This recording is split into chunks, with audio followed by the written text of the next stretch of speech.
मैंने 25 दिन का समय लिया लोगों से संपर्क करके, और वहाँ तकरीबन 300 गाड़ी यहाँ सिरसा से मैं लेकर गया था। बात होगी 2014 में भी बलजीत जी, मुझे राहुल गांधी जी की तरफ से, संगठन की तरफ से न्योता था डवाली से चुनाव लड़ने का जी। विपक्ष में एक हल्का जहाँ भाजपा का कोई मतलब अभी तक ज़्यादा सरोकार नहीं है, और पूरे हरियाणा में 7 साल में एक ही क्षेत्र है जो पुलिस ज़िला बना, वो डवाली था। मैंने हरियाणा का सबसे पहला ऑक्सीजन प्लांट, जब सरकार भी नहीं लगा पाई थी, खुद 80 लाख की लागत से उनसे लगवा के यहाँ लगाया। अचानक आके उनको इतना ज़्यादा प्यार जाग गया इस क्षेत्र के लिए, और कि जहाँ पे पैसा पानी की तरह बहाने लग गए। तो ये रणनीति भाजपा ने दिल्ली में बैठकर बनाई थी। उस रणनीति के ये तो सब मोहरे थे, झूठ बोलो, बहुत तेज़ी से बोलो, और दूसरे व्यक्ति के ऊपर निराधार आरोप लगाओ। मिस्टर कांडा साहब ने और अभय सिंह जी ने जो बात कही है, अब वो कितना भी गुप्त कह लो, वो तो ओपन ही समझौता, सभी जानते थे। आज ये सरकार 11 साल से सत्ता में है, पर इनकी उपलब्धियां क्या हैं? आज के पॉडकास्ट में हमारे मेहमान हैं युवा तुर्क, यूथ आइकॉन, पूर्व विधायक डवाली से अमित स्याग जी। अमित स्याग जी का परिचय इस बात से भी जाता है कि उन्हें जो पिछली विधानसभा है उसमें बेस्ट विधायक का अवार्ड भी मिला। अमित स्याग जी डॉक्टर केवी सिंह जी के सुपुत्र हैं। डॉक्टर साहब सालों साल चौधरी देवीलाल जी के और 10 वर्ष तक हुड्डा साहब के ओएसडी रहे हैं। समाज में उनका एक बड़ा रुतबा है, बड़ा नाम है। उनके बेटे हैं अमित स्याग जी। अमित जी, आपका स्वागत है। धन्यवाद बलजीत जी।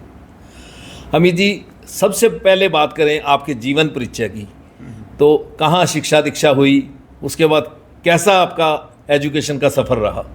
बलजीत जी, शुरुआत तो मेरा पैदावार यहीं पे सिरसा में हुई थी, और उसके बाद अधिकतम, जैसे आपने कहा कि डॉक्टर साहब को आदरणीय चौधरी देवीलाल जी ने जब सरकार बनी तो ओएसडी की भूमिका में अपने साथ रखा। तो उस समय छोटी आयु में ही हमें चंडीगढ़, मैं डॉक्टर साहब के साथ हम गए, तो वहीं पे मेरी तकरीबन सारी शिक्षा जो है अधिकतम वहीं चंडीगढ़ की रही है। चंडीगढ़ और हरियाणा में कुरुक्षेत्र यूनिवर्सिटी से, और अधिकतम शिक्षा तो वहीं से मैंने ग्रहण की है। तो कितना पढ़े हैं? मैंने ग्रेजुएशन की है जी, बीटेक की है, उसके बाद एलएलबी, और उसके बाद जो मैं मानता हूँ सही जो शिक्षा है वो कहीं ना कहीं जब धरातल पे जनता के बीच में आते तो जनता शिक्षा देती है। तो मैं मानता हूँ तजुर्बा तो वहीं से आता है, बस किताबी शिक्षा कह सकते हैं, वो मेरी बीटेक एलएलबी है जी। अमित जी, आपके शौक़ क्या है? शौक़ देखिए, मैं सही मायने में जो हम ये कर रहे हैं, किसी व्यक्ति विशेष के साथ बैठ के, क्योंकि आप सबसे बड़ी चीज़ जो मैं मानता हूँ किसी चीज़ से ले सकते हो, वो एक ह्यूमन बीइंग के साथ जो कॉन्वर्सेशन होती है, जो उनका तजुर्बा है, उनसे बातचीत करके आप जो बड़ा अनुभव ले सकते हो, उससे बड़ी बात मैं मानता हूँ कुछ है नहीं। तो मैं सबसे जितना समय मिल सके, और एक प्रोफेशन भी ऐसा है जिसमें आप ये कह सकते हो आपका प्रोफेशन और आपके शौक़ कहीं ना कहीं विलय हो जाते हैं। उसके अलावा हमेशा मैं बचपन में एक क्रिकेट का शौक़ भी रखता था। एक प्रोफेशनल लेवल पे थोड़ी बहुत ही शुरुआत भी की थी, मैं कह सकता हूँ थोड़ा बहुत टैलेंट भी था। कहीं पे स्पोर्ट्स की बात हो, ट्रैवलिंग कई बार अगर मौका मिले तो उसकी कह सकते हैं। तो अधिकतम मैं इसी तक एंटरप्रेन्योर के रूप में मैं मानता हूँ अपने आप को हमेशा। अगर मैं राजनेता ना होता तो आज एक एंटरप्रेन्योर के रूप में मैंने एक स्कूल की भी शुरुआत की थी 2010 में, और यही कोशिश है कि आने वाले समय में जब मुझे और ज़्यादा अपॉर्चुनिटीज़ मिलें तो कहीं ना कहीं शिक्षा के क्षेत्र में या किसी तरीके से कुछ ऐसा नया वेंचर भी शुरू किया जाए जिससे मैं बहुत कुछ आगे समाज को दे सकूँ। तो इस तरह के मैं मानता हूँ मूलभूत रूप से। आपने अपने शौक़ में ट्रैवलिंग बताया, तो सोलो ट्रैवलिंग या ग्रुप? नहीं, वो डिपेंड करता है जो भी आपके पास अपॉर्चुनिटी होती है। मैं मानता हूँ, चाहे आप कई व्यक्ति कहते हैं म्यूज़िक की बात, अब कोई कहता है कि आप कौन सा म्यूज़िक पसंद करते हैं, क्या पसंद करते हैं। मैं ये मानता हूँ कि जो उस क्षण को और ज़्यादा यादगार बना दे वही अपने आप में म्यूज़िक है। उसी तरीके से आप कहीं जा रहे हैं तो आपके साथ जो लोग हैं, वो destination is not that important, वो आपकी जर्नी और उस जर्नी में जो बिताए गए पल हैं, कई बार अकेले में भी हो सकते हैं, कई बार आपके साथ जो आपके परिवार हो या आपके दोस्त हों या आपके साथ सहयोगी हों, कई बार राजनीतिक ट्रैवल करने का मौका मिलता मुझे बहुत सारे पिछले सालों में, चाहे कर्नाटका हो, हिमाचल हो, राजस्थान, अहम जिम्मेवारियां पार्टी ने दी।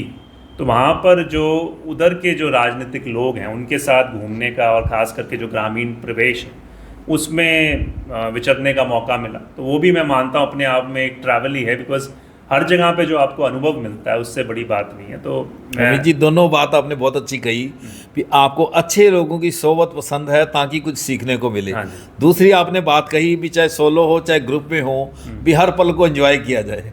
बिल्कुल, जो उस पल को और बेहतरीन बना दे, यादगार बना दे। तो मैं मानता कोई ऐसा मेरे कोई मापदंड नहीं है, बट जो मैं मानता हूँ उस समय के लिए उपयुक्त है, उस चीज़ को करने में दिलचस्पी रखता हूँ। राजनीति में या जिंदगी में आपके रोल मॉडल कौन है?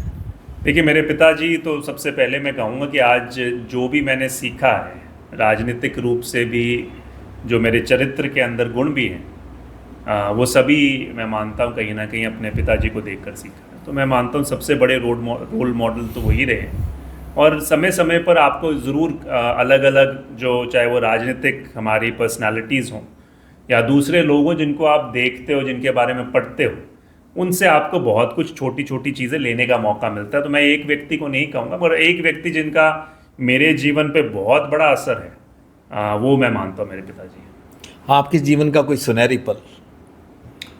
सुनहरी पल होगा जी, मैं वो मेरे पिताजी अभी यहीं पे हैं तो बोलते हुए थोड़ा सा मैं संकोच भी कर रहा हूँ, मगर सबसे बड़ा सुनहरी पल मैं मानता हूँ कि मैं विधायक बना था, मुझे अभी याद है, और कोरोना का समय था। तो डॉक्टर साहब काफ़ी समय, उस समय क्योंकि बाहर जाना पे एक तरीके से सरकार ने और सभी ने प्रिकॉशन थी, दिया हुआ था। तो वो डॉक्टर साहब जब खुद घर पे होते तो एक दिन मैं उनके कमरे से कुदरती उसके सामने से गुजर रहा था, और मेरे को बने हुए तकरीबन 1-1.5 साल हो गया था शायद, और एक बड़े सीनियर नेता का फ़ोन डॉक्टर साहब के फ़ोन पे आया। तो वो चर्चा करते हुए, हालांकि मेरे सामने नहीं बोल सकते, बट उन्होंने उनको ये बात कही कि जो मेरी अपेक्षा थी कि भी विधायक बनने की, जो मुझसे वो शायद एक्सपेक्ट भी नहीं करते थे कि मैं ये काम कर सकता हूँ या इतना कर पाऊँगा। वो कहते हैं कि मुझसे भी ज़्यादा परफॉर्म बेटर कर रहा है, जो मैं मानता हूँ अगर मैं विधायक होता उससे भी ज़्यादा ये जो प्रयास हैं और ये जो कोशिश कर रहा है और जो कहीं ना कहीं इसकी सफलताएं कई चीज़ों के अंदर हैं। तो एक पिता से वो प्रशंसा उन्होंने हालांकि मुझे नहीं दी, वो किसी को बता रहे थे गुप्त रूप से, मगर वो जो मुझे सुनने का मिला, तो मैं मानता हूँ कि अपने आप को मुझे और ज़्यादा ऊर्जा मिली, विपक्ष में होने के बावजूद भी बहुत कुछ करने का जो प्रेरणा मिलती है जब आपके मानते हो, आप जिनको अपना आदर्श मानते हो और वो आपको ऐसा कह दें, तो बहुत बड़ा बात। वैसे तो आप बड़े पॉजिटिव हैं, लेकिन कभी ऐसा क्षण भी आया जीवन में जब कोई मायूसी आई हुई है? नहीं, बहुत ऐसे समय होते हैं जहाँ पे आपके दिल में शंकाएं भी आती हैं। मायूसी मैं मानता हूँ आखिरी जो क्षण अभी रिसेंटली रहा 10 महीने पहले, जब दुर्भाग्यपूर्ण वर्ष चुनाव के नतीजे हमारे जिस हिसाब से होने चाहिए थे नहीं रहा। खास करके मेरे लिए नहीं, क्योंकि मैं हमेशा अपनी कोई किसी पद की लालसा से हमेशा कभी काम नहीं किया, मगर ख़ास करके मैंने जब अपने पिताजी को देखा, क्योंकि उन्होंने एक बहुत लंबा सफ़र शुरू किया था ये शराफत और विकास की राजनीति को यहाँ पर स्थापित करने का जी, जहाँ पर लोग कहा करते थे कि ये कभी यहाँ पे विजयी नहीं हो सकती। और मैं मानता हूँ उस पड़ाव के जब आप सांप सीढ़ी का खेल खेल रहे होते हो और 99 पे पहुँच जाओ, और जब सबकी आशा थी कि इस बार जीतेंगे, इस बार कांग्रेस की सरकार बनेगी, और एक बहुत बड़े स्तर पर डॉक्टर साहब और मैंने रूपरेखा बनाई थी कि वहाँ पे जो विकास के काम करने हैं उसकी एक रूपरेखा थी। और जब हम उसके नज़दीक आ गए और ऐसा लगा कि किसी कारणों से उसको हमसे छीन लिया गया, वो अनेकों कारण हो सकते हैं, मगर मैं मानता हूँ जो हम देना चाहते थे और उसके नज़दीक आके वो रह जाना, वो एक मायूसी का ज़रूर एक क्षण था। बट फिर मैं मानता हूँ दोबारा से शुरुआत कर रहे हैं, तो चलता रहेगा, ये समय है, चक्र घूमता रहता है, फिर नए प्रयास। 24 के चुनाव पर भी मैं आऊँगा। मैं उससे पहले ये पूछना चाहूँगा कि 2019 में आपने राजनीतिक पारी की शुरुआत की, 9 में 14 में डॉक्टर साहब डबवाली से चुनाव लूज़ कर गए थे, उसके बाद पार्टी की कुछ कंडीशंस थी, 19 में आपको टिकट मिली। तो डॉक्टर साहब का उस समाज में, पार्टी में एक अहम स्थान है, अपना एक रुतबा है समाज के अंदर। तो डॉक्टर साहब का कोई दबाव था कि आप राजनीति में आओ, या आप अपने शौक़ से आए? देखिए, डॉक्टर साहब का एज अ पिता भी और एज अ राजनेता भी कभी भी उन्होंने कभी कोई दबाव नहीं दिया। अगर आज मैं राजनीति में ना होकर एक स्पोर्ट्समैन होता या कुछ और कर रहा होता, एज एन एंटरप्रेन्योर कुछ जी। बोल रहा होता, तो उनका मैं मानता हूँ उसको भी समर्थन होता। तो उन्होंने कभी ऐसा नहीं कहा कि आप, वो अपने हमेशा काम करते थे। और क्योंकि एक राजनीतिक, मेरे को याद है अभी भी कि मैं जब युवा कांग्रेस में था तो हमारी एक बैठक थी जिसमें राहुल गांधी जी ने भी आना था। तो हमसे एक प्रश्न किया गया कि आप राजनीति में क्यों हैं। तो मैंने बिल्कुल स्पष्टवादी हूँ, मैं हमेशा मैंने कहा कि राजनीति में आने का कारण ये था कि मेरे रगों में, मैं मानता हूँ, राजनीतिक खून है। तो कहीं ना कहीं शुरुआत वहाँ से अपने आप हो गई कि हमने कहा कि नेचुरल चीज़ है कि राजनीति में जाना है। मगर मैं क्यों आज की तारीख में, तो कहीं ना कहीं जब मैंने उनके काम से प्रेरणा ली, और उस समय कांग्रेस पार्टी में भी एक बदलाव हो रहा था कि भाई आपके काम को तवज्जो दी जाएगी, नए लोगों को मौका मिलेगा, तो वो सब लेकर मैं मानता हूँ ऐसे एक परिस्थितियाँ पैदा हुई कि मुझे लगा कि मुझे आना चाहिए। फिर धीरे धीरे अलग अलग रास्ते बनते रहे, तो कभी उनका दबाव नहीं रहा। बल्कि बचपन में लोग जब कहते हैं पेरेंट्स अपने बच्चों को कि भाई आप पढ़ाई कीजिए, मेरे फादर कहते थे कि जैसे उनको लगता था कि मुझ में क्रिकेट का अच्छा हुनर है, तो वो खुद लेकर गए कि भाई आप जाके यहाँ पे कोचिंग लीजिए। तो मतलब वो उस तरह के थे कि जो आप कर सकते हैं उसके लिए वो आप हमेशा बढ़ावा देते हैं। तो राजनीति की पारी 19 से शुरू की, पहली बार में आप विधायक बन गए।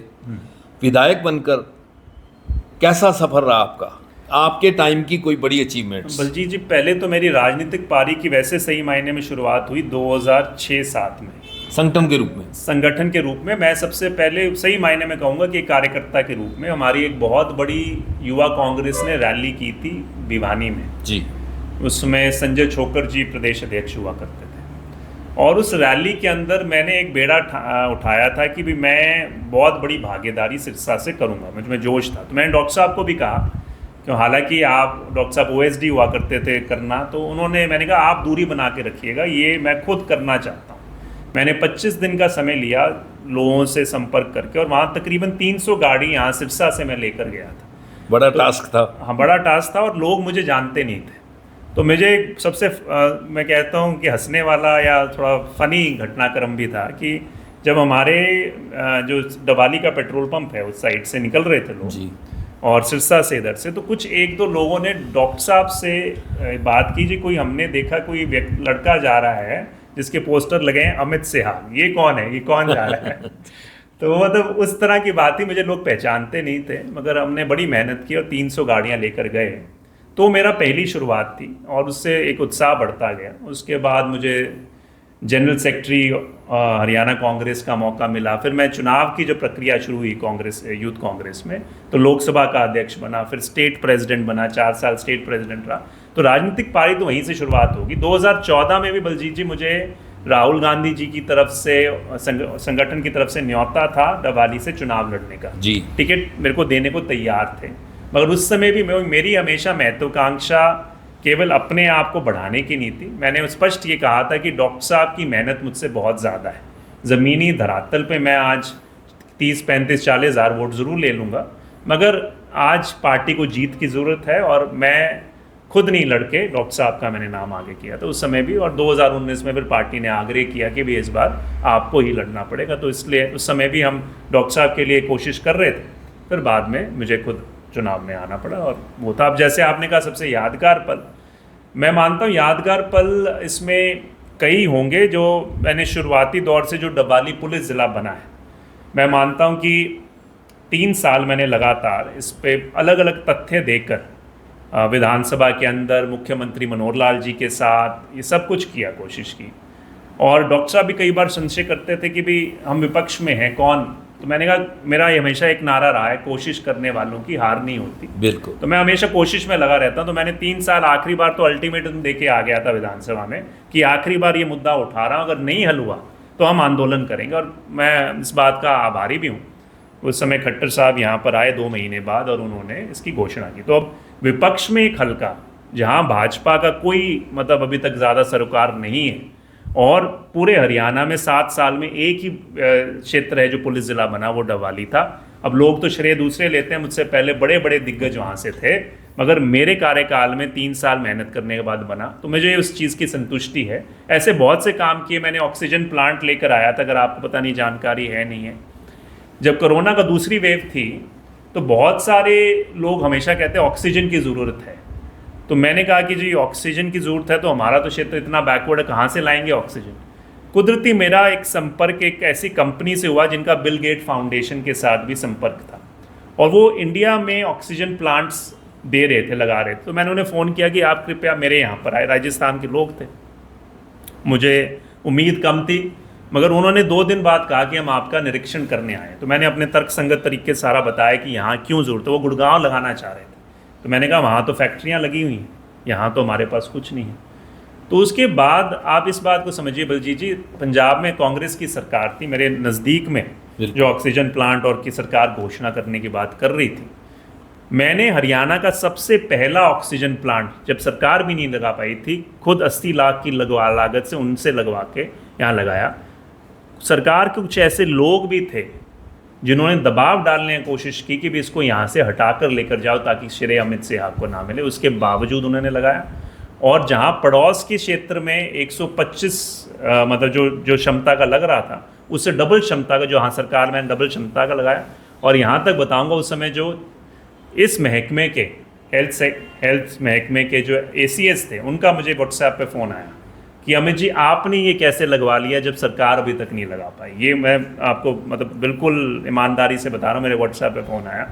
तो यहाँ तक सरकार देखी भी अमित शाह 40 दिनों के अंदर ऑक्सीजन प्लांट ले आया। तो ये बात है। कुछ चीज़ें हैं, उस समय बहुत ज़्यादा जरूरत थी इस चीज़ की। हाँ, तो कुछ चीज़ें हैं जो मैं मानता हूँ मुझे बड़ी संतोष देती है। पर कालुआना माइनर नहीं करवा पाए, इस चीज़ का अफसोस, क्या वो राजनीति की भेंट चढ़ा? वो 100% राजनीति की भेंट है। ये देखिए, अगर 2014 में डॉक्टर साहब ने जिस चीज़ को मंजूर करा दिया, पैसा मंजूर हो गया, काम शुरू होने वाला था तकरीबन, और उसके बाद सरकार बदली, उसे बदल दिया गया। अब जो लोग बीजेपी में थे आज, जैसे जो विधायक भी हैं लोक दल के, वो बीजेपी में थे जी। वो एक वंशज हैं देवीलाल जी के, जिनकी राजनीति, जिनकी सारी जीवन किसानों के लिए गया। तो मैं मानता अगर उनकी विचारधारा पे चलते तो वो हमेशा ये कहते कि भाई चाहे किसी पार्टी, किसी व्यक्ति ने इसको मंजूर कराया है, श्रेय कोई भी जाए, मगर इसको हमें पूरा होने देना चाहिए। सबसे पहले उसे कांटा लगवा के 10 साल तक वो ठंडे बस्ते में पड़ा रहा। मैंने जब बना 2019 से 24 में, मेरे को यहाँ तक मुख्यमंत्री जी ने ये बात कही कि क्या आपके पास कालुआना खरीफ चैनल के अलावा कोई और मुद्दा नहीं है? आप बारी बारी इस चीज़ को, मेरे साथ एक सह विधायक होते थे वरुण मलाना जी, तो वरुण जी ने ये कहा कि अमित जी आपने इतनी बार कालुआना खरीफ चैनल का मुद्दा उठा लिया कि हमें भी पता है, अब तो हरियाणा में एक गाँव पड़ता है जिसका नाम कालुआना है। तो हर चीज़ का किया, तो फिर थोड़ी सुरगुहाट हुई। उसके बाद भी उसके अंदर अलग, जैसे जो जेजेपी के सहयोगी दल थे, उन्होंने अपने स्वार्थ के लिए उसे तोड़ मड़ोड़ करने की कोशिश की, जिसके ऊपर हमने बड़ी ज़्यादा विरोध भी दर्ज किया था मैंने। बट वही है, अभी तक उसके ऊपर आगे काम नहीं हुआ। अगर मैं मानता हूँ मंशा होती सरकार की, क्योंकि सरकार ने कहा कि हमारे पास पानी की कमी है, मुझे ये जवाब दिया था और मैंने तथ्य दिया था, अगर पानी की कमी थी तो 2014 के बाद 3 और खरीफ चैनल आपने सिरसा ज़िले में क्यों मंजूर किए अगर कमी थी? तो उनके पास जवाब नहीं था। बट बात वही है, बिना जवाब के आप कुछ कोशिश करते रहो, जब तक सरकार की मंशा नहीं है। तो आज के हालात ऐसे हैं दुर्भाग्यपूर्ण पर्च, और इसी कारण से हमारा क्षेत्र सिंचाई की सुविधा में पिछड़ता जा रहा है। डवाली को आपने पुलिस जिला बनवाया, ये आपकी बड़ी अचीवमेंट है। इस बात की तारीफ हालांकि आप विपक्ष के थे, फिर भी मुख्यमंत्री खट्टर साहब ने की, मंच से भी की, विधानसभा में भी की। उसके बाद जब आपको विधानसभा में बेस्ट एमएलए का अवार्ड दिया गया, कैसा महसूस हुआ इतनी कम उम्र में? मैं बलजीत जी सही मायने में इसको, मेरे को कोई भी, जब मैं युवा कांग्रेस का प्रदेश अध्यक्ष बना, बड़ी बात थी।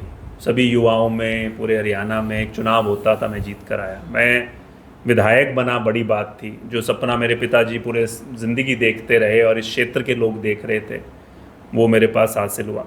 तो मेरे पता नहीं, मेरे जो व्यक्तित्व है, कभी मेरे को ये जो उपलब्धियां हैं कोई ज़्यादा वो इतना ज़्यादा कोई मतलब उत्साहित नहीं करती। जो मुझे लगता है कि अगले दिन से मुझे लगता है मेरे पे जिम्मेवारी बढ़ गई। अब जब कोई कह देता है कि बेस्ट है, तो कुछ ना कुछ तो आपको बेहतर करने की और कोशिश करनी पड़ेगी। तो वो बात थी, और मैं मानता हूँ सही आपको कहीं ना कहीं इनाम, इसमें घमंड नहीं, लेकिन सिरसा वालों को इस बात पे गर्व तो है इतनी कम उम्र में। नहीं, चलो मैं वो कह रहा हूँ सही इनाम होता कि अगर जनता इस सभी को सोचते हुए जो मेरे किए हुए प्रयास थे, और अगर हम ये चुनाव जीतते, सरकार बनती और हम उस पर बहुत बड़ा कुछ कर सकते, तो मैं वो मानता हूँ वो सही मायने में इनाम होगा। अगर कभी आने वाले भविष्य में जनता ने मुझे मौका दिया और मैं उनके बड़े जो सपने हैं उनको पूरा कर पाया, तब मैं मानता हूँ पूरी मामले में अपने आप को कहूँगा कि मैं बेस्ट एमएलए। मैं अब उसी बात पे आता हूँ। सबसे पहले हम डबल हल्के की बात करेंगे। मैंने भी सर्वे किया, इलेक्शन को कवर भी किया, हर जुबान पे ये नाम था कि कांग्रेस जीत रही है। और मैं प्रदेश की बात करूं, सर्वे पोल सब कह रहे थे कांग्रेस आ रही है। और आपने आखिरी समय तक देखा, रथ आ गए, घोड़े आ गए, लेकिन सब वापस जाना पड़ा। पता नहीं अचानक ऐसा क्या हुआ। तो आपको क्या लगता है, कोई स्लीपर सेल था, भीतरघात हुई? आपके हल्के में तो आपने आरोप लगाया था खरीदो फरोख्त हुई, जिसका आपने केस भी डाल रखा है। तो एक एक करके प्लीज़ इनका खुलासा कीजिए। देखिए बलजीत जी, मैं सही मायने में मानता हूँ कि ये काफ़ी चीज़ों का मिश्रण है। अगर हम एक पहलू पर उंगली उठाएं कि जिस कारण से हुआ, आज जैसे राहुल गांधी जी ने ये जो मुद्दा उठाया है वोटर फ्रॉड का, कहीं ना कहीं आज कांग्रेस पार्टी की जो लीडरशिप है हरियाणा में, उसका भी 10-1 सीटों पर मुआयना कर रही है।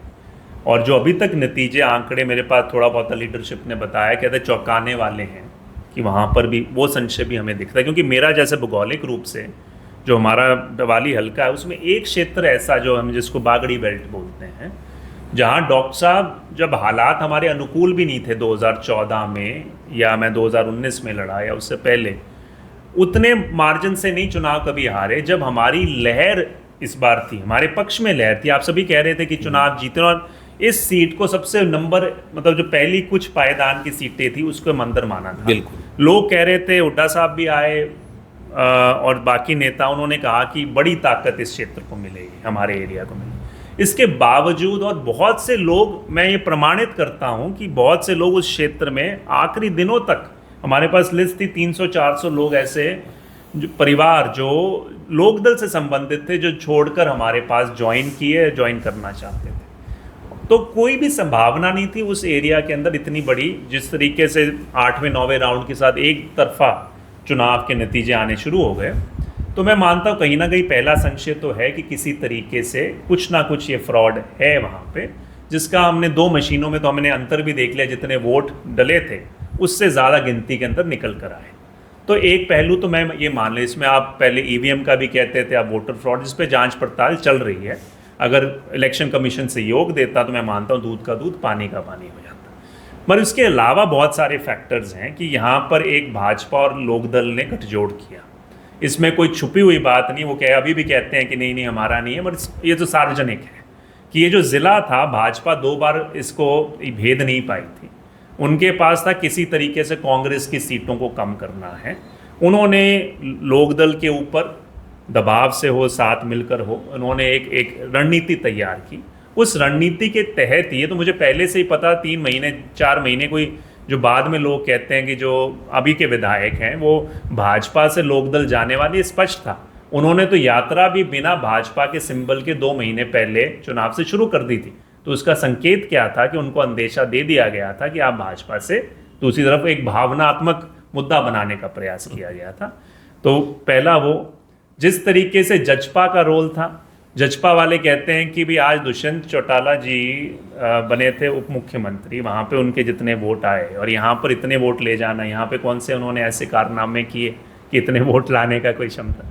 तो वो सिर्फ उनको इसी कारण से एक आना भेजा भी गया था। ये भी एक रणनीति का हिस्सा था, जहाँ पे फिर से एक परिवार का गठजोड़ था। सबको था कि अगली सरकार कांग्रेस की बनेगी, अगर यहाँ बड़ी ताकत आई तो ये पिता पुत्र इतना बड़ा काम करेंगे कि कल हमारे लिए मुश्किल हो सकती है। तो उन्होंने अपने स्वार्थ के लिए जनता के हितों को बलिदान करने का काम किया, और जो ये खरीदो फरोख्त का तो रिकॉर्ड कायम कर दिया इस एरिया में, जो कभी इस क्षेत्र ने देखा नहीं। तो मैं तो आप खुद व्यक्तिगत किसी से भी बात कर लीजिए कि इस तरीके का दुकान लगी हुई थी। मैंने बल्कि चुनाव के दिन भी इलेक्शन कमीशन को भी, एसपी महोदय जो थे, सबको शिकायत की कि सामने बूथ के सामने खरीदो फरोख्त हो रही है, मगर उसके बावजूद कोई कार्रवाई। दूसरा, आम आदमी पार्टी का जो रोल था यहाँ पे, वो कोई लोग कह देते हैं, अलग अलग शंकाएं करती हैं, वो जानबूझकर केवल और केवल कांग्रेस के वोटों को कैसे डेंट किया जाए। भाजपा ने सारे के सारे वोट अपने स्थानांतरित किए। जैसे मेरे हल्के का मैं आपको उदाहरण ही दे रहा हूँ, स्थानांतरित एक प्लेबुक बनाई गई, स्थानांतरित किए लोकदल को। उसी तरीके से जो अलग अलग सामाजिक ये जो हमारी रिलीजियस संस्थाएं हैं, उन पे दबाव डालकर उनसे प्रयास कराए गए। और उसके साथ साथ मैं मानता हूँ, इसमें कोई दो राय नहीं, कुछ क्षेत्रों में हमारे में भी कई कुछ लेवल तक भीतरघात की। भीतरघात भी क्या, हमें पता था सामने हो रहा है, बट हमने, डॉक्टर साहब हमारी हमेशा सोच रही है कि हम एक अनुशासित सिपाही हैं, हम अपना काम करेंगे और भगवान हमें और हमारे जो कार्यकर्ता जो बिल्कुल दृढ़ संकल्प के साथ चल रहे हैं वो मदद करेंगे। तो इन सब का फैक्टर, मगर इसके बावजूद भी जब नहीं हो रहा था तो मैं मानता हूँ उसके साथ साथ और भी कुछ गड़बड़ी हुई है। तो ये मिला जुला एक परिणाम है। बट सही मायने में अगर मैं मानता हूँ कि अगर दिल से हाथ पे रख के बहुत से विधायकों को, क्योंकि हमारे पास भी वही सामाजिक ताना बाना है, कुछ विधायक भाजपा वाले भी ये कहते हैं कि हम तो ये सोच रहे थे 15-20 हज़ार से चुनाव हारने जा रहे हैं, और वो जब नतीजा आया तो 20-20 हज़ार से चुनाव जीते है। और मैं कहता हूँ मेरे क्षेत्र, मेरे जो विधायक बने, अगर वो मन में ये जो सोचते होंगे, उनको भी पता है कि ये चुनाव वैसे ही मायने में जीते नहीं हैं, उनको जिता दिया गया है, क्योंकि कांग्रेस को हराना था, भाजपा ने सरकार बनानी थी, और उन्होंने एक तरीके से सहयोगी का काम किया है। पर ऐसा एक का क्या हुआ कि उनको बीजेपी की टिकट नहीं मिली और फिर उन्होंने जिस INLD को वो रोज़ गालियां देते थे उसी को उन्होंने ज्वाइन कर लिया, उसी से चुनाव लड़ लिया? टिकट वो देने की बात ही नहीं थी बीजेपी की। बीजेपी अगर टिकट लेना में कोई समस्या नहीं थी, जैसे मैंने कहा, बीजेपी ने खुद जो रणनीति बनाई, उन्होंने कहा कि हमारे टिकट के ऊपर चुनाव जीतना संभव नहीं है, इसीलिए उन्होंने कि भाई लोकदल के वोट खंडित ना हो, लोकदल के अंदर जाके जाओ, साथ में गठजोड़ करो। फिर जेजेपी को उन्होंने भेजा, जो दिग्विजय चौटाला हैं 5-6 महीने पहले सक्रिय हुए, अब वो ये कहेंगे कि हम तो इस समय अपनी मातृभूमि मानते हैं, सब कुछ है। 4.5 साल तक सरकार में होते हुए उन्होंने अपने क्षेत्र के लिए एक पैसे का काम करने की सोच नहीं रखी। फिर अचानक आके उनको इतना ज़्यादा प्यार जाग गया इस क्षेत्र के लिए, और कि जहाँ पे पैसा पानी की तरह बहाने लग गए, तो उसका आप देख सकते हैं कोई ना कोई पीछे राजनीतिक साजिश थी। तो ये रणनीति उनकी बनाई हुई नहीं है, ये रणनीति भाजपा ने दिल्ली में बैठकर बनाई थी। उस रणनीति के ये तो सब मोहरे थे जिनको प्रयोग किया गया भाजपा ने कि भाई यहाँ पे अगर अमित शाह को नीचे गिराना है तो हमारे पास एक तरीका है कि ये 6 या 7 चीज़ों को साथ लाना पड़ेगा, उसके बाद भी जरूरत पड़ेगी तो हम दूसरे तरह के भी हथकंडे अपनाएंगे। आपने कहा कि आपने पुलिस जिला बनवाया, हाँ जी। और मानते भी हैं, क्या पुलिस जिला बनने से नशे पे कंट्रोल हुआ? दुर्भाग्य, एक बात मैं और जोड़ना चाहूँगा। आपके एक इंटरव्यू सुना मैंने जिसमें आपने कहा कि ये जो नशे की शुरुआत है कि सिंथेटिक ड्रग तो अब आया है, लेकिन एक समय था जब अफीम बुकियाँ सरेआम बिका करती थी। देखिए बलजीत जी, पहला जो है दुर्भाग्यपूर्ण वर्ष, आज मैंने मुख्यमंत्री जी के नाम एक ओपन लेटर भी लिखा है। ज़रूर पुलिस ज़िला बना, पर मैं बिल्कुल स्पष्ट तरीके से कह सकता हूँ कि उसके जो परिणाम निकलने चाहिए थे वो नहीं है। मैं परसों ही कहीं बैठने गया हुआ था किसी गांव, जूटी खेड़ा गांव में, और वहाँ 23 साल के युवक की मौत हो गई। हमारी बेल्ट में थोड़ा सा पहले, कुछ साल पहले तक इस तरह का कम होता था, वो आज व्यापक ढंग पे चल रहा है। तो ये चीज़ें जब ख़त्म होती हैं, जब ऊपर से जो लीडरशिप है उनका एक एजेंडा बन जाए कि हम इसे बर्दाश्त नहीं करेंगे। मैं मानता हूँ अगर ऑफिसर भी अच्छा आ जाएं, प्रशासन भी हो, फिर भी काम नहीं होगा जब तक एक पूरी पॉलिटिकल विल, आज पॉलिटिकल विल की कमी है, इसमें मैं बिल्कुल स्पष्ट रूप से कह सकता हूँ। तो आज भी पुलिस ज़िला बनने के बाद हालात में कोई खास सुधार नहीं, बल्कि स्थिति बद से बदतर होती जा रही है, मैं ये ज़रूर कहूँ। तो इसी के साथ अगर आप बात करें, आपने अभी बात की कि वो 30-35 दिन पहले दिग्विजय आए, वो बार बार हमारे पॉडकास्ट में भी आए, वैसे भी जब इंटरव्यू करते हैं वो दावा करते हैं कि पूरे हिंदुस्तान की विधानसभाओं में एक डबल क्षेत्र ऐसा होगा जिसमें लाइब्रेरीज हैं, हर गांव में ओपन जिम है। जितनी डेवलपमेंट दुष्यंत ने इस एरिया में करवाई है, आज तक किसी ने नहीं करवाई।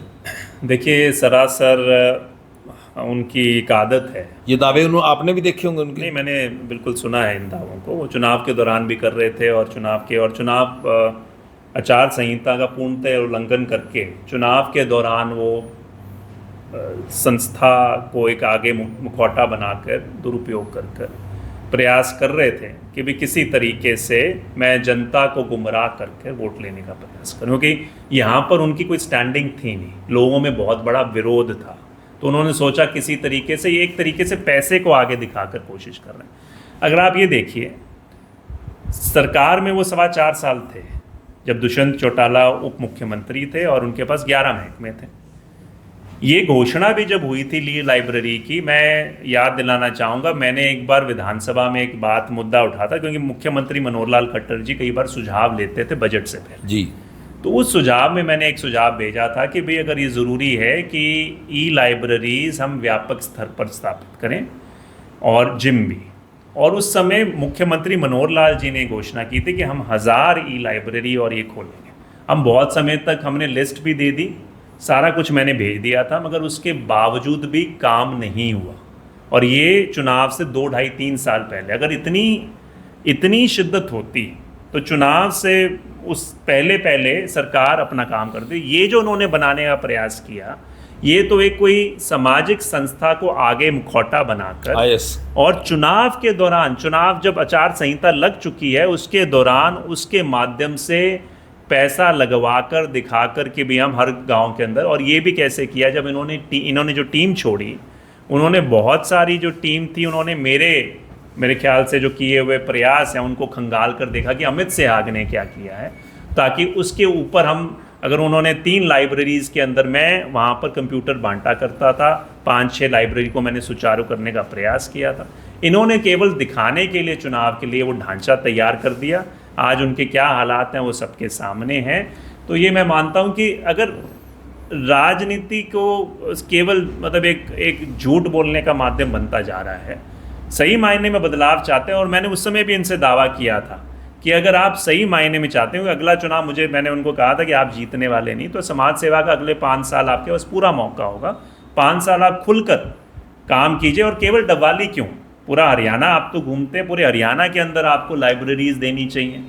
आपके पास ना, मैं मानता हूँ कोई साधन संपन्न की कमी है, आप साधन संपन्न हैं, आपके पास हर तरह का इंफ्रास्ट्रक्चर की है, तो मैं तो चाहूँगा, और हमारा किसी का सहयोग की आवश्यकता है तो हम पूरे तैयार हैं, मगर केवल जनता गुमराह करने के लिए बातें की जा रही हैं। दूसरी ओर जो विधायक बने आदित्य, वो कहते हैं कि मैंने जब मार्केटिंग बोर्ड का चेयरमैन था तो मैंने सारे जितने भी गांव हैं, चाहे छोटे हैं चाहे बड़े हैं, सबको लिंक रोड के मार्फत जोड़ा, सारी सड़कें बनाई, और HRDF का 70 करोड़ रुपए का मैंने बजट खर्च किया। अब देखिए, मैं सिर्फ एक ही उदाहरण दूंगा बलजीत जी। हमारे शहर में एक मंडी का शेड था जो जर्जर हालत में था जी, और इसको ये कह रहे थे कि कभी भी दुर्घटना भी हो सकती है, और वो खुद मंडी बोर्ड के चेयरपर्सन थे, बल्कि उसको किसी भी उपयोग के लिए सरकार ने सख्त मनाही कर दी थी, और उसके नीचे वो लोग मतलब वहाँ पे अपने प्रोग्राम भी करते थे। 1-2 बार तो मेरे ख्याल से भाजपा ने अपना प्रोग्राम किया उस शेड के नीचे, और 2 साल तक वो बस उसी तरीके से चलता रहा। जब ये सरकार अब बदली है, उसके बाद उसके ऊपर, उस शेड के ऊपर काम शुरू हुआ है। तो आप, मैं कह रहा हूँ, प्रत्यक्ष को प्रमाण की ज़रूरत नहीं है, ये सबसे बड़ा प्रमाण है कि भाई आपके सामने जो मंडी के अंदर शेड था, जिसके नीचे उन्होंने रैली भी की आखिर मेरे ख्याल से, तो मतलब बोलने के लिए तो हम बहुत कुछ बोल सकते हैं। मैं कह दूं कि भी सारा कुछ जो इतना भी हरियाणा के अंदर जो काम हुआ है, वो तो ये कहते हैं कि विकास हमने किया था, इसके बाद तो विकास ही बंद हो गया। बोलने के लिए तो आप हर तरह की बात कह सकते हैं। अगर इतना ज़्यादा होता तो आज सबको दिखाई देता। आज तो सड़कों के अंदर गड्ढे दिखाई दे रहे हैं, मेरे को सड़कें दिख नहीं रही। सही मायने में अगर किसी व्यक्ति विशेष में, अगर मैं ये नहीं, क्योंकि मेरे पिता हैं, चुनाव जीते बगैर भी अगर एक तरह की एक विकास की जो बात रखी थी, वो डॉक्टर साहब ने रखी थी। 13 बिजली घर 33 kV के हों, 2 बड़े बिजली घर लगाना, कम से कम 40 सड़कें वहाँ पर बना कर दी थी, कॉलेज स्कूल का निर्माण। तो वो चीज़ें इनके पास मौका था। मैं इस बात से दुखी होता हूँ कि ठीक है, आपके पास मौका था और मौके के बाद आप बहुत बड़े काम करके जाते, तो मैं खुद कहता कि हाँ भी ये बहुत ज़्यादा डिज़र्विंग है। आज की बात सिर्फ आप बोलने के लिए बोलते जाएं, गालियां दूसरों को देनी है वो गालियां देते जाएं, इसके ये राजनीति का एक और एक आधार। झूठ बोलो, बहुत तेज़ी से बोलो, और दूसरे व्यक्ति के ऊपर निराधार आरोप लगाओ, और दूसरे व्यक्ति को, एक मैं मानता हूँ बहुत ही निम्न स्तर की बयानबाजी करो, केवल इतने तक सीमित होती जा रही है। आपके इलाके की एक रोचक घटना बताता हूँ। एक दिन जेजेपी के राष्ट्रीय अध्यक्ष पत्थर रख के आते हैं, अगले दिन वो पत्थर हटा के आदित्य चौटाला रख देते हैं। मार्केटिंग बोर्ड के चेयरमैन थे। तो मैं वही कह रहा हूँ, आपके सामने थे कि भाई सरकार के हिस्सेदार आपको ज़रूर था कि भाई इतना ही काम करने की, मैं कह रहा हूँ, रुचि थी तो बहुत मौके, जैसे मैंने कहा कालवाना खरीफ चैनल, आप एक नहर निकालते, सबको सिंचाई की सुविधा देते, आप यहाँ पे बड़ा उद्योग लगाते, आप सबकी बहुत बड़ी आवश्यकता है, बहुत काम है करने वाले, कामों की कमी नहीं है। मैं लिस्ट दे देता हूँ, 5 आप कर लीजिए, 5 आप कर लीजिए, 5 सारे लगा लीजिए पत्थर। बट बात यही है कि कहने के लिए कि कोई मंशा तो है नहीं, कोई काम हो जाता था वहाँ पे, बल्कि ये हालात थे।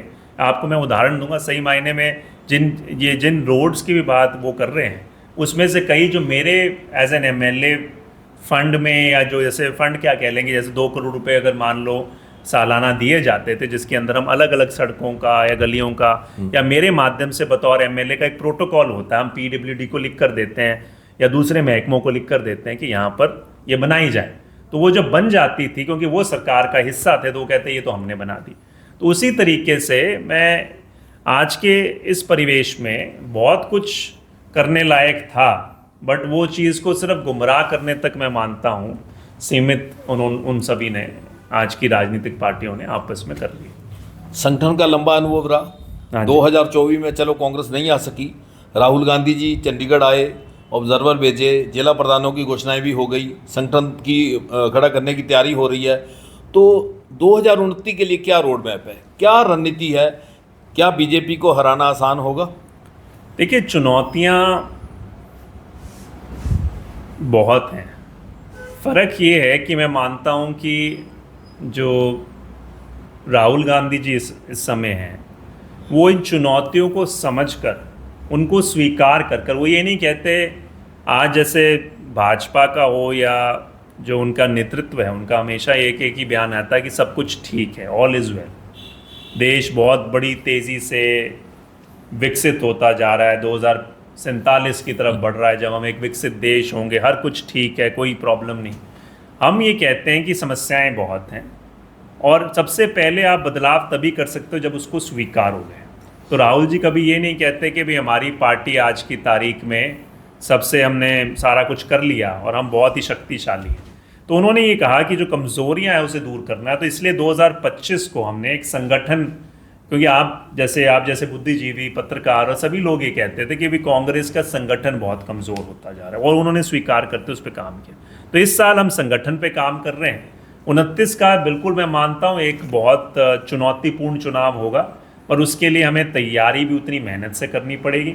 और वो ज़रूरी है कि अगर जो जनता का रुख है उसको वोट में तब्दील करने के लिए एक मजबूत संगठन की ज़रूरत है, और वो संगठन मैं मानता हूँ कांग्रेस पार्टी अब खड़ा करने का काम कर रही है। तो आज आप क्या सोचते हैं, राजनीति में आने का आपका फैसला सही था? बिल्कुल। जनसेवा का माध्यम ये अच्छा है। देखिए, मैं मानता हूं, जब मैं ये विधायक बना 5 साल, चाहे विपक्ष में ज़रूर रहा, वहाँ से मुझे इस बात की और ज़्यादा अनुभूति हुई कि जब आप वहाँ पर बैठे हैं तो आपके पास कुछ ना कुछ एक ऐसी ताकत है जिसका अगर आप सदुपयोग करें तो बहुत कुछ परिणाम ला सकते हैं। बलजीत जी, लोग ताकत जो लेनी है, चाहे आप एमएलए बनने के लिए, दूसरे के लिए, उसके लिए मैं मानता हूँ कहीं ना कहीं राजनीति की आवश्यकता पड़ती है, जिसको राजनीति प्योर शब्दों में कहते हैं। मगर उस ताकत को आने के बाद आप उसका क्या करें, वो हर एक व्यक्ति विशेष के खुद के विवेक पर है। अधिकतम लोग, हम बदनाम क्यों हो गए, क्योंकि अधिकतम लोग जब राजनीति में, सत्ता में आते हैं, तो वो जो कही हुई बातें वो तो भूल ही जाते हैं। उनका एक और एक ध्यान इस बात पे होता है कैसे हम खुद का और अपने परिवार को और ज़्यादा आर्थिक रूप से मजबूत करें, हम कैसे उस ताकत को स्थायी रूप से अपने पास रखने का प्रयास करें, केवल उस पर ध्यान देते हैं। मैं मानता हूं कि मेरा ये था लक्ष्य कि हाँ, राजनीतिक रूप से आप जागरूक होकर चुनाव जीतने का हमें प्रयास करना है, जिसके लिए हमें संगठन चाहिए, हर तरह के ज़रूरतें हैं। मगर जब आप उस जगह पर पहुंच जाओ, फिर उसका इस्तेमाल हमें करना है। मेरी जो मंशा रहती है कि मैं एक सामाजिक रूप से बदलाव में उसको कारगर करूं। तो ताकत अपने आप में पूरी नहीं है, और ताकत के साथ आपकी एक मानसिकता होनी चाहिए। और इसलिए जब मैंने देखा कि विपक्ष में आकर भी उस ताकत का सदुपयोग किया जा सकता है, जिसका उदाहरण मैंने दिया कि भी आज विपक्ष में होते पुलिस ज़िला भी बन सकता है। जो पहले वाले कहते थे कि हम क्या कर सकते हैं, हम तो विपक्ष में हैं, मुझसे बहुत बड़े कद्दावर नेता थे वो। उसके बाद जो छोटे छोटे काम करवाए, मगर जब तक मानसिकता नहीं होगी कुछ नहीं हो सकता, बट ज़रूरी है राजनीति से अगर हम भागेंगे तो हालात इससे भी खराब होंगे कि जब तक सही लोग उसके अंदर नहीं आते। तो अमित जी, आज आप विधायक नहीं भी हैं, तो आपने कहा कोशिश करने वालों की हार नहीं होती, तो अब भी हल्के के जो समस्याएं हैं उनको हल करवाने के लिए आप प्रयासरत हैं?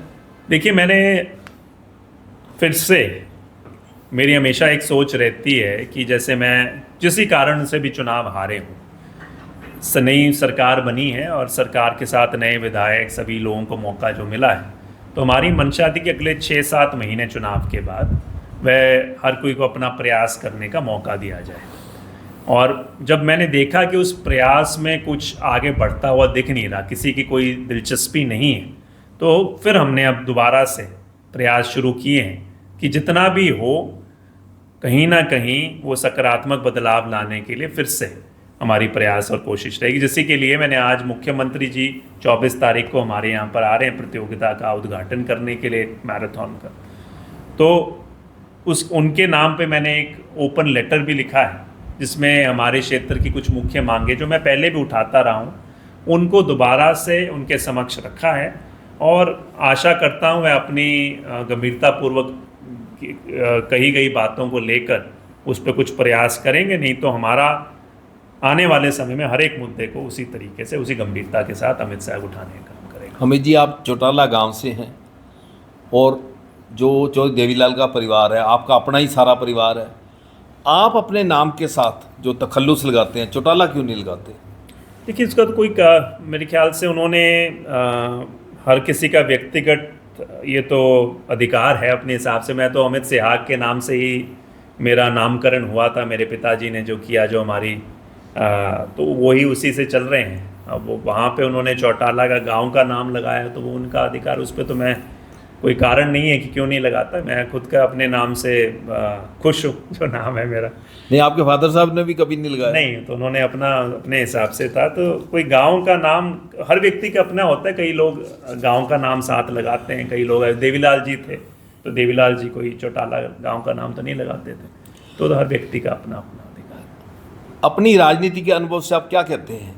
दुष्यंत को 10 सीटें आई, तो उनका सरकार में जाना, अब उन्होंने एक इंटरव्यू में कहा कि मेरा सरकार में जाना मेरा स्मार्ट मूव था, अगर मैं स्मार्ट मूव ना करता तो मेरे जो 7 विधायक आज भागे हैं वो सेम डे भाग जाते। देखिए, 2 चीज़ें हैं। अगर एक राजनीतिक रूप से उन्होंने सोचा कि भाजपा का जो स्वरूप है उस हिसाब से वो सभी विधायकों को ले जाएंगे और मैंने फिर से मुझे ग्राउंड ज़ीरो से शुरू करना पड़ेगा, तो उसमें क्या हर्ज था? उन्होंने पार्टी कब बनाई थी? पार्टी तो उनकी 9 महीने 10 महीने पहले बनी थी। ऐसा तो है नहीं कि 2-3 दशक से कर रहे थे संघर्ष। युवा अवस्था में हैं, बहुत युवा, तो कहते ठीक है, उनके पास तो मैं मानता हूँ एक बहुत सुनहरी मौका था। अगर उस समय उनके विधायक भाग भी जाते तो और दोबारा ग्राउंड ज़ीरो से शुरू करते, जनता के आंदोलन में हिस्सेदार बनते, तो मैं मानता हूँ जनता उन्हें सराखों पर उठाकर और बड़ा मौका देती जी। मगर वो एक सोच केवल ये थी कि बहुत लंबे समय से 2 दशक से तकरीबन विपक्ष में रह लिया। विपक्ष में रह लिया हमने। सत्ता का सुख हमारे परिवार ने, हम जब ऐसे आयु में आए हैं, युवावस्था में, नहीं देखा, तो वो लेने का मन था। अब उसके बाद भी चलो उन्होंने गलती कर ली या जिस कारण से भी आए, जब किसानों के मुद्दों पे आपने सबसे बड़ी पार्टी मानते हो अपने आप को, तो उसके बाद मौका था कम से कम, अगर आप सरकार में आ गए कि भी आपने 1 डेढ़ 2 साल देख लिए सरकार के, बट आपको पता है कि आपके मूलभूत मुद्दों पे ये सरकार आपकी सोच के साथ, जो आप दिखाते थे उस सोच के साथ नहीं चल रही, तो आपको तुरंत वहाँ से छलांग मान के विपक्ष में आना चाहिए था। फिर भी लोग आपको सम्मान दे देते। मगर जब आपकी मंशा ही केवल ये है कि राजनीति हमें अपना व्यक्तिगत लाभ को पूर्ति के लिए है, तो आप इस तरह की बात, राजनीतिक बात बोल सकते गोल मोल करके। वो कहते हैं कि अगर मैं सरकार में ना आता तो इतनी पेंशन बढ़ोतरी कैसे करवाता, 75% हरियाणा के युवाओं को आरक्षण कैसे दिलवाता। आज वो मामला कोर्ट में एक अलग बात है, और बहुत से वो बातें गिनवाते हैं कि अगर मैंने सरकार में रहकर ये सारी चीज़ें हरियाणा के लोगों के लिए करवाई हैं। देखिए, वही बात है ना, उनकी पार्टी का एक टैग नाम के साथ कुछ नाम जुड़ गया था, मैं उसको दोहराना नहीं चाहूँगा। कारण यही है क्योंकि वो वास्तविक बात, सच्चाई नहीं बोलते। बात जो है वो अपना मनगढ़ंत बातें। उनका वायदा था 5100 रुपये बुढ़ापा पेंशन करने का। 5100 रुपये बुढ़ापा पेंशन हुई? नहीं हुई। तो मतलब आप स्पष्ट है, वो कहते हैं कि मैंने बुढ़ापा पेंशन करवा दी। वो तो वैसे ही स्वाभाविक है, भाजपा अपने हिसाब से हर साल कुछ ना कुछ बढ़ाती, हर पार्टी बढ़ाती। कांग्रेस ने उनसे ज़्यादा उस समय अपने टाइम पे कोशिश की बढ़ाने की। दूसरा, उनका वायदा वो भूल गए, जिस वायदे को, जो बहुत बड़ा वायदा किया था कि जो ओल्ड पेंशन स्कीम है उसको हम प्रदेश में लागू करवाएंगे। बिल्कुल। कर्मचारियों से वायदा था। उस वायदे को मैंने उनको वहाँ पर विधानसभा में याद भी दिलाया, जब भाषण दिया था कि भाई आप सहयोगी दल हो, कम से कम आपके तो मैनिफेस्टो पे था उस वायदे को। वो कहेंगे मेरे पास तो 10 ही विधायक थे, मैं क्या कर सकता था। उनका वायदा था कि सबसे पहला कि हम किसानों के हित में करेंगे। वो कहते हैं कि हम किसानों को 1 महीने में, वो भी खुद जानते हैं, अगर अपने दिल पे हाथ रखें तो उनको पता है ना, किसानों के खातों में 1 महीने में पैसा आया करता था। जो किसानों की दुर्गति हुई है, इससे ज़्यादा दुर्गति कभी इतिहास में नहीं हुई। उनका वायदा था कि 75% सिर्फ केवल कानून पास करवा देने से, आज की तारीख में कोर्ट की बात नहीं, उनको भी पता था इसमें लिक्यूना है, ये संभव नहीं हो पाएगा, पर वो सिर्फ एक तरीके से उन्होंने शगुफा छोड़ने का प्रयास किया था। तो आप जैसे कई राजनेताओं ने कहा जब किसान आंदोलन शुरू हुआ कि दुष्यंत को इस्तीफा दे देना चाहिए था। वो अपना तर्क ये देते हैं कि हरसिमरत बादल ने इस्तीफा दे दिया तो आज सिर्फ वो 3 सीट पर सिमट गए हैं। तो मैं ये कहना चाहता हूँ कि उनके लिए ये स्पष्ट करता है कि उनके लिए केवल और केवल राजनीति में होना, ताकत के साथ बने रहना, या अपनी किस तरीके से राजनीतिक रूप से हम अपने आप को मजबूत रखें, उस तक सीमित है। देवीलाल जी की सोच तो कभी ये नहीं थी। मैं इसी बात पे आना चाहता था। देवीलाल जी तो कभी भी, चाहे कितने भी कमज़ोर हो जाए, मैं अपने सिद्धांतों से वो नहीं किया करते थे। यहाँ तक एक हालात ऐसे पैदा हो गए, जो मेरे पिताजी बताया करते कि ऑलमोस्ट राजनीति खत्म होने की कगार में थी, मगर उन्होंने कभी अपने सिद्धांतों से समझौता नहीं किया। तो इससे स्पष्ट होता है। आज आपने यहाँ पर उनके साथ भी, जो मैंने अभी उदाहरण दिया डबवाली का, एक तरीके से भाजपा के साथ गठजोड़ था। चाहे उसको वो माने या ना माने, वो गालियां देने से बात नहीं होगी, वो तो भाजपा ने खुली छूट दी हुई है कि आप विपक्ष की भूमिका आप निभाओ ताकि कांग्रेस पार्टी कमजोर हो। तो ये गुप्त समझौता था या ओपन ही था? ये ओपन मान लीजिए, गुप्त मान लीजिए। अब जैसे लोकदल मिस्टर कांडा साहब ने और अभय सिंह जी ने जो बात कही है, अब वो कितना भी गुप्त कह ले, वो तो ओपन ही समझौता, सभी जानते थे। गुप्त तो वो चीज़ है ना जो ऐसे ही कुछ करें। गुप्त तो ये नतीजा था, जो भाजपा को 20 सीटें दिखा रहे थे और अचानक मेजॉरिटी आ गई। ये किसी को नहीं दिखाई दे रहा था कि किस बंद कमरे के अंदर इस तरह की परिणाम लिखे गए। तो मैं ये कह रहा हूँ कि जहाँ ये स्पष्ट हो जाता है कि इनका सिर्फ एक और एक मकसद इस परिवार का है कि हमें सत्ता किसी तरीके मिलनी चाहिए, हमें ताकत मिलनी चाहिए। मैं इस बात से मैं दूसरी बात कहता हूँ, सत्ता में बैठना का कोई बड़ी बात नहीं है। आज ये सरकार 11 साल से सत्ता में है, पर इनकी उपलब्धियाँ क्या हैं? अगर आप एक दिन भी या एक साल भी सत्ता में रह के बहुत बड़े काम कर सकते हो तो आपको जनता याद रखेगी। बट आपका सिर्फ एक ही लक्ष्य हो कि मैं कैसे उसमें पैसा कमाऊं या कैसे अगली बार दोबारा बनूं, तो वो मैं मानता हूं ये सबसे बड़ी विडंबना है। और एक ही उदाहरण मैं देना चाहूँगा। कुछ दिन पहले राजीव गांधी जी का जन्म दिवस था। बहुत कम लोग जानते हैं राजीव गांधी जी सिर्फ प्रधानमंत्री के रूप में शायद 3 साल तक रहे होंगे, 3 साढ़े 3 साल। मगर जितनी उपलब्धियां उनके उन 3.5 साल में हैं, 18 साल वोट का अधिकार, पंचायती राज, महिलाओं को जो भी आरक्षण की बात करते हैं 33% महिलाओं को आरक्षण, जिस डिजिटल इंडिया की बात करते हैं उसकी नींव कंप्यूटर वो लिख रहे हैं, बिल्कुल ये सारी वो लेकर आगे 3 साल के अंदर। और उन्होंने उस बात पर भी समझौता नहीं किया। 3 बार उनकी 2 या 3 बार उनके जीवन पर उनको मारने की कोशिश की गई, मगर उसके बाद भी अभी सिद्धांतों से कभी समझौता ना करके वो लड़ाई लड़ते रहे।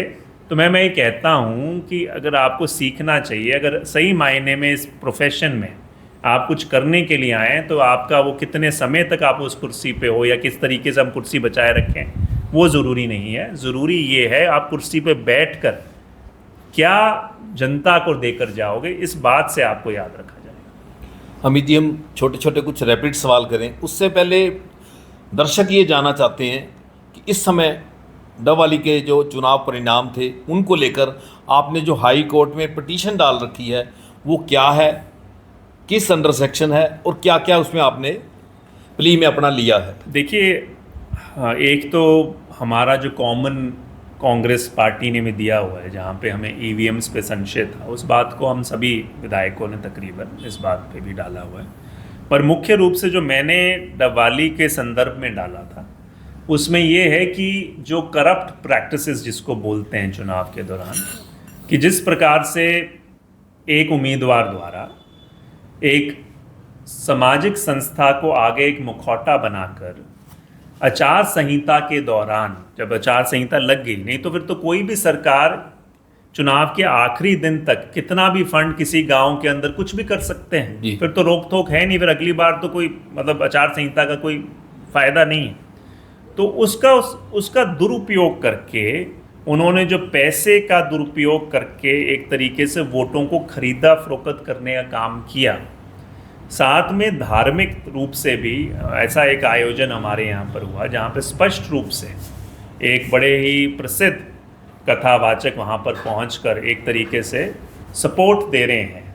तो इस तरह के बहुत सारे पहलू हमारे वहाँ पे नज़र आए। तो उस चीज़ के लिए हमने कोर्ट में एक दलील लगाई कि भाई ये जो चुनाव है इसको कहीं ना कहीं करप्ट प्रैक्टिसेस द्वारा प्रभावित किया गया है, और इसमें कुछ और भी पहलू हैं हमने साथ जोड़े हैं जिसको प्रमाणित किया गया है।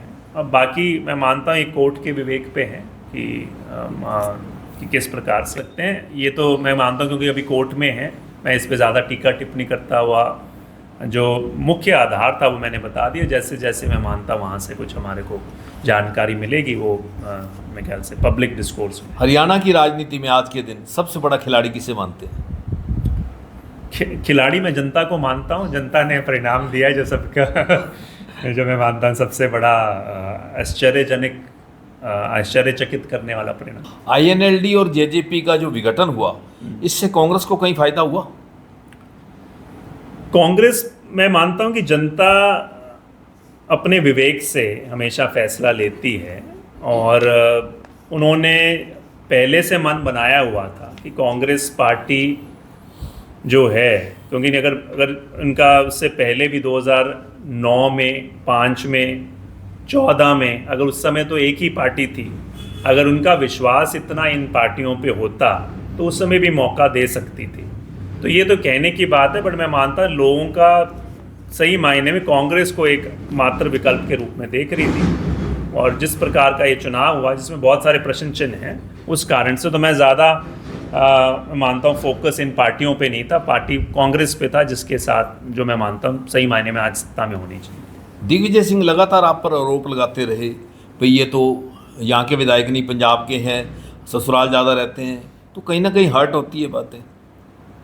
मतलब मैं जो निम्न स्तर की राजनीति ना मैंने की, ना मेरे सिद्धांतों में है, और कई बार मैं सुनता था ना केवल उनसे और उनके परिवारजनों ने भी कई बार ऐसी अभद्र टिप्पणियाँ करने का प्रयास किया जिनका राजनीति में कोई स्थान नहीं होना चाहिए। कहने के लिए हर किसी के पास दूसरे व्यक्ति विशेष के कुछ भी कहा जा सकता है। नहीं, इस बात को लेकर हर्ट नहीं हुआ कि वो लोग ये नहीं समझ रहे अमित शाह पे 2 परिवारों की जिम्मेदारी है? तो वही बात है, मैं तो अपना जो कर्म करने गया था, मैं सीधी बात है, अगर मैं इसका उदाहरण देता हूँ कि भाई जहाँ लोगों को शायद उनके फार्म पे आना पड़ता था, डॉक्टर साहब और मैं तो दिन में 10-10, 12-12 घंटे बिना हमारा एक निवास स्थान हुए, क्योंकि उस समय हमारा ऐसी परिस्थितियाँ हमारी पारिवारिक बनी जिसके चलते हमें एक नया निवास स्थान बनाना था। 3 साल, 2-2.5-3 साल जब हम निवास स्थान, यहाँ तक कि हम रेस्ट हाउस में रुककर भी हमने जनता की सेवा करने का काम किया। 10-10, 11-11 घंटे जब मेरे पास कई बार सुबह ये कह सकते हैं कि ब्रेकफास्ट करने की भी हमारे पास सुविधा उस समय कई बार नहीं होती थी, उस समय भी हम निकलते थे और काम करके आते थे। और इस तरह की मैं मानता हूँ, तो मतलब मैं उस पर कितना भी कहूँ, बहुत ही ये मैं ज़रूर आशा करूँगा कि भी आप मुद्दों पे आधारित बात करो।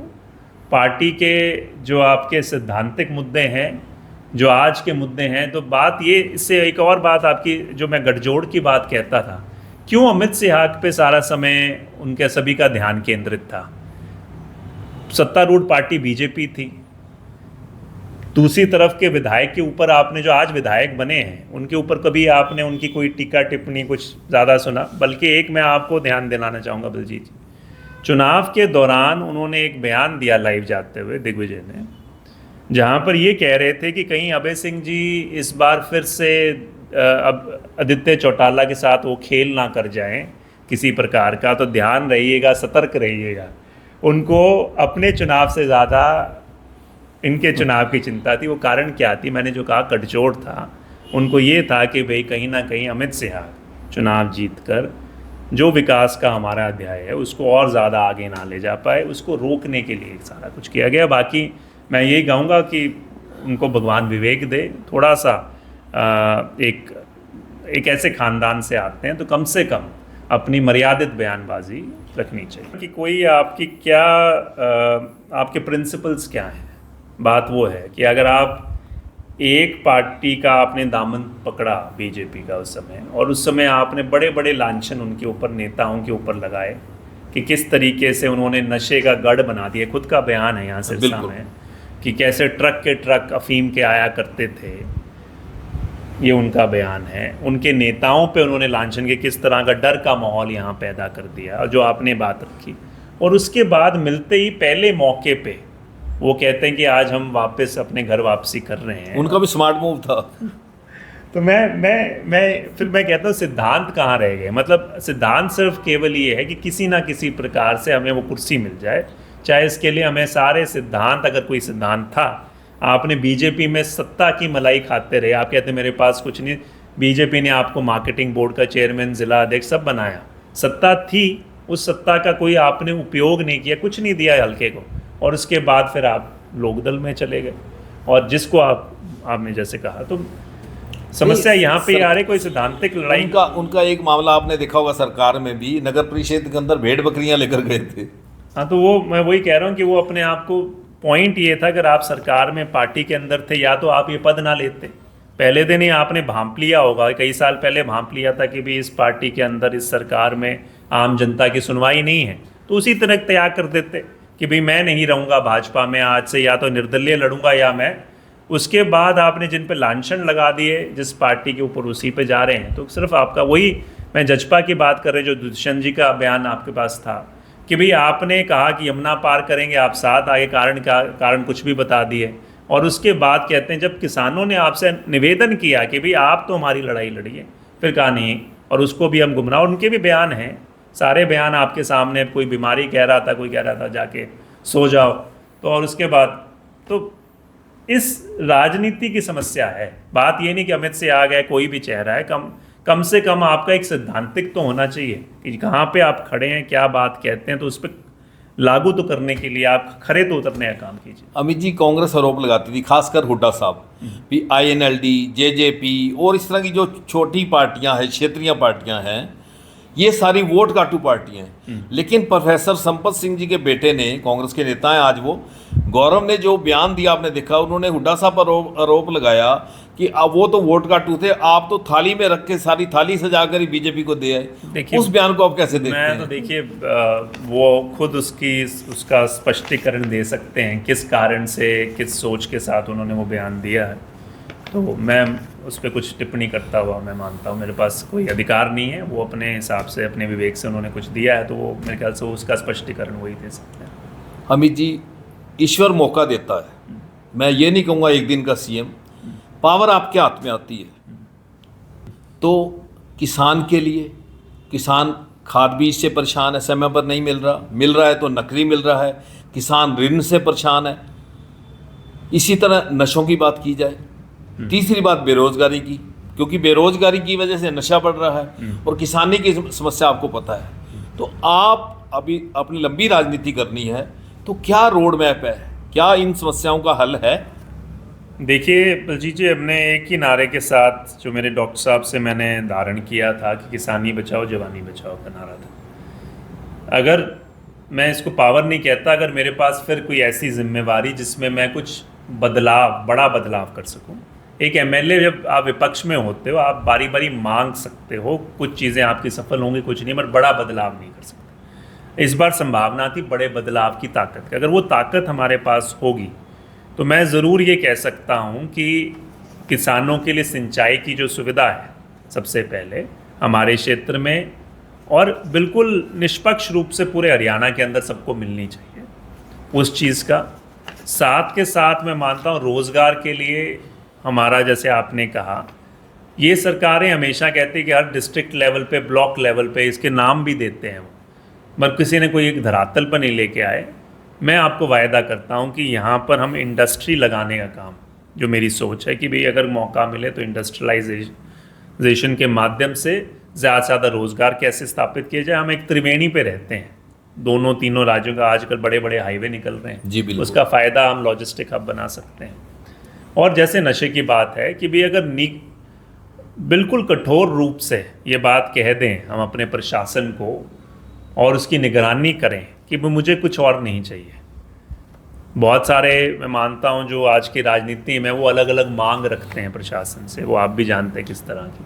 हमें कुछ नहीं चाहिए, मुझे सिर्फ ये चाहिए कि मेरे यहाँ पर अगले 1 महीने बाद से 2 महीने बाद से एक ऐसा समय आए कि महीने में एक भी मौत नशे से नहीं होनी चाहिए और मैं उसका बारीकी से मॉनिटर करूं। तो मैं मानता हूं सही मायने में मैं अपने आप को एक सफल, ना केवल राजनेता, मैं मानता हूं मैं अपने जीवन को सफल मानूंगा, क्योंकि इस जीवन के इस पड़ाव पे आकर अगर इस प्रोफेशन में भी हैं, इसको अगर आप प्रोफेशन भी मानते हैं, तो इसका मूल मकसद होना चाहिए कि वो कुर्सी जिस पे आप बैठो, उस कुर्सी के वज़न से आपको ना जाना जाए कि आप उसके ऊपर बैठे थे, इसलिए बाद में लोग आपको जाने। डॉक्टर साहब ने मुझे हमेशा एक ही सिद्धांत दिया है कि राजनीति में या तो आप पैसा कमा सकते हो या आप नाम कमा सकते हो, और मैं मानता हूँ नाम की कमाई कोई कहीं बाज़ार में नहीं मिलती, ये अपने आप आपके जो किए हुए काम आपका सिद्धांत देता है।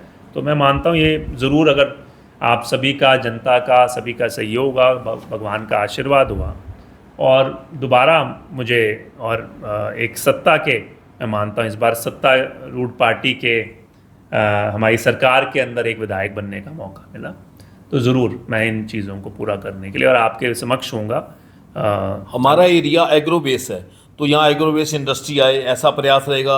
ये जो किन्नू प्रोसेसिंग प्लांट लगा आपके क्षेत्र में, जो एक बड़ी चीज़ है, कहते हैं इसकी भी जो ड्राफ्टिंग तैयार की थी डॉक्टर केवी सिंह ने की थी। बिल्कुल जी, यहाँ सारा कुछ मैं मानता हूँ सबसे बड़ी दुखद बात ये है, और ये मैंने विधानसभा में भी रखी थी बात, हमारे उस समय सारे जो सो कॉल्ड चौटाला का नाम भी लगाते हैं, जो हम 5 विधायक गाँव के थे वहाँ पे उपस्थित, और मैंने ये कहा था कि बड़ी शर्मनाक बात है कि हम चौटाला का नाम लगा के उससे ताकत तो लेते हैं, मगर जो हालात हमारे आज खुद के गांव, जिसको हम वीवीआईपी गांव कहते हैं, बहुत बद से बदतर हैं। उस समय मैंने स्वास्थ्य का मुद्दा उठाया। आज आप कभी भी उस अस्पताल को जाकर देख लोगे तो आपको शर्म आएगी। मैं चुनाव के दौरान मेरी ड्यूटी लगी हुई थी यूपी में, प्रियंका गांधी जी ने मुझे मौका दिया था वहाँ पे, और मैं जब वापस आ रहा था चुनाव के, जब पिछला यूपी का चुनाव विधानसभा का था, तो वापस आ रहा था तो रास्ते में मैं अखिलेश जी के गांव पे, मैंने कहा बहुत जिज्ञासा थी कि अखिलेश जी के गांव का नाम बहुत सुना है, तो वहाँ देखा जाए। तो रास्ते में आगरा की तरफ जब उधर जाते हैं उस हाईवे से नीचे वहीं पे आता है, तो जब उस गांव में मैं गया तो आप जिस तरह की सुविधाएं देखेंगे एक शहर में होती हैं, उस तरह का विकसित गाँव था। और यहाँ पर हमारा गाँव का नाम, मतलब हमें शर्म आनी चाहिए सही मायने में, इतने बड़े वो तो गांव नहीं पूरा शहर है, जगह जगह बोर्ड है, समाजवाद का सारथी, मतलब यूनिवर्सिटी, मेडिकल, सब तरह का आपके पास वहाँ सुविधाएं हैं। और यहाँ पर आप जाते हैं तो कम से कम आप जब सत्ता में रहे, तो इन्होंने कहा हमने वहाँ इंडोर स्टेडियम बनाया बहुत बड़ा और वाटर ट्रीटमेंट प्लांट पे करोड़ों रुपए खर्च कर दिए। मैं वो अब आप जाएंगे तो आपको भी प्रत्यक्ष को प्रमाण की जरूरत नहीं है, बट बात वही है कि बहुत कुछ हो सकता था अगर आप गर्व करते। यहाँ पे राजनीति ये रही है कि हमें वोट मिल जाते हैं, हम अगर डरा धमका के रखेंगे, काम करना शुरू कर देंगे, विकास करेंगे, तो लोग हमसे मांगने शुरू करेंगे, हमसे सवाल जवाब करेंगे। तो जब तक हम दबा रखेंगे हमारा राजनीति चलती रहेगी। तो इसी कारण से, और इस बार डर भी इस बात का था कि वो राजनीति खुल जाती, फिर ये जो राजशाही वाला तरीका था राजनीति का वो ख़त्म होता। इसीलिए मैं मानता हूँ कहीं ना कहीं इस बार उन्होंने हर तरह का प्रयास किया कि तो वर्तमान में प्रदेश की लॉ एंड ऑर्डर की स्थिति को कैसे देखते हैं? मैं मानता हूँ कोई प्रशासन, कोई रोक टोक है नहीं। और आए दिन जिस तरह की धमकियां आ रही हैं हर की व्यक्ति को, बड़े से बड़ा राजनीतिक व्यक्ति से लेकर हर किसी व्यक्ति कहता है कि मुझे आज धमकी मिल रही है, मर्डर्स हो रहे हैं। तो प्रशासन नाम की, सरकार नाम की तो कोई चीज़ है नहीं। लॉ एंड ऑर्डर तो मैं मानता हूँ इतना बुरा हालात मैं मानता हूँ किसी समय भी मैंने अपने जीवन काल में नहीं देखा जितना आज है। प्रदेश के जो सीएम साहब हैं नायब सिंह सैनी जी, उनको आप उनके कार्यकाल को और उनकी पर्सनैलिटी को कैसे देखते हैं? हंसमुख हैं, मिलनसार हैं, तो पर्सनालिटी तो मैं चलो क्या टीका टिप्पणी करूंगा, बट एज ए मुख्यमंत्री मैं मानता हूँ बहुत ज़्यादा अपेक्षा होती है आपको। मैं मानता हूँ कि उनको इस बात का उन्हें एक ऐसा मौका मिला जो करोड़ों में एक व्यक्ति को, सौभाग्यशाली व्यक्ति को मिलता है, और उनको भी एक सौभाग्य से ये मौका मिला। ये नहीं कह सकते कि मान लो कोई देवीलाल जी या बाकी जो नेता रहे जिन्होंने पूरी ज़िंदगी संघर्ष करके ये मौका लिया, सौभाग्यशाली रहे। जब आप उस गद्दी पे बैठ जाएं तो आपको ये याद रखना चाहिए कि अब जैसे मैंने कहा, उस गद्दी पे आप बैठे थे, उससे उस गद्दी का नाम होना चाहिए। उनके पास एक अभी भी मौका है। अभी तक मैं कार्यकाल में मैं कुछ देखता नहीं कि कुछ हमारे क्षेत्र में बदलाव आया, किसी के जीवन में बदलाव आया, इंफ्रास्ट्रक्चर में बदलाव आया। मौके बहुत हैं। मैं उनसे यही निवेदन करूँगा कि कृपया करके ये 4 साल ऐसा हो कि हम भी कहें कि हाँ, कि हमारे मुख्यमंत्री ने कुछ बहुत बड़ा प्रदेश के लिए किया है। अमित जी, आपने अपना कीमती समय दिया, आपका बहुत बहुत धन्यवाद। धन्यवाद। मैं दर्शकों का भी धन्यवाद करूंगा, सियाग साहब का भी धन्यवाद करूंगा, और निवेदन करूंगा इस एपिसोड को लाइक करें, अपने कमेंट करें, अपनी खुली राय रखें। आगे वो क्या देखना चाहते हैं, किसका पॉडकास्ट देखना चाहते हैं, हमें सुझाव दें। और चैनल को सब्सक्राइब नहीं किया है तो सब्सक्राइब करें।